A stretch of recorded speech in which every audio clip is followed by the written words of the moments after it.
Vidéo du 23 février 2025. Adhérents et sympathisants de Renaissance française, amis patriotes.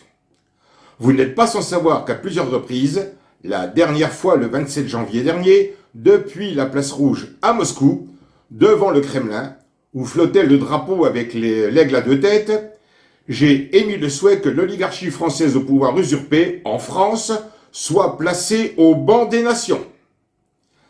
But d'un voyage mission de plus de 10 000 km aller-retour, confier un dossier documenté à l'administration du ministère des Affaires étrangères de M. Sergueï Lavrov, ainsi que M. Piotr Tolstoï, vice-président de la Douma. Ce dossier était accompagné d'une note d'information en français et en russe. Cette note référençait le vœu de Renaissance française de voir la France placée au banc des nations et, compte tenu de ma totale maîtrise en matière juridique, concernant la non-existence de la Constitution le 4 octobre 1958, associé à l'illégitime réseau diplomatique français dans le monde, le mieux est que, m'adressant à messieurs Lavrov et Tolstoï, je vous lise le chapitre concerné. Je cite.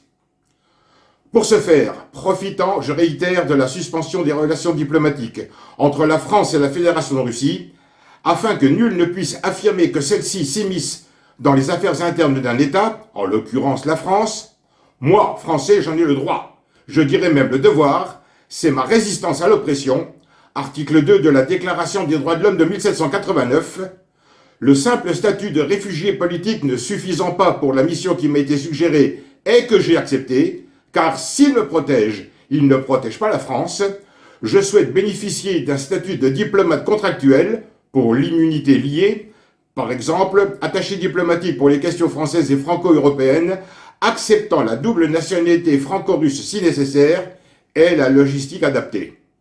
Si vous acceptez, ce statut prendra fin avec la promulgation de la nouvelle Constitution française. Et qu'est-ce que nous apprenons?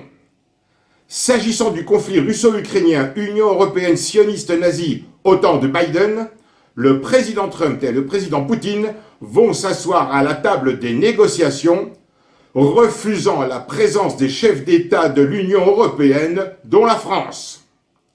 Mon vœu est exaucé. L'usurpatrice oligarchie franc-maçonne pédocriminelle corrompue française, la bande LGBT à Macron, est placée au banc des nations. Le décrassage de l'État profond a débuté. La France peut s'en sortir sans trop de dégâts, à condition que l'union sacrée que je préconise depuis plusieurs années voit enfin le jour. Son salut ne pourra venir que de la prise de conscience collective de l'absence de constitution, de la part des Français de bonne volonté, unis autour de Renaissance française. Cette écluse, ce passage obligé, est un droit incontournable.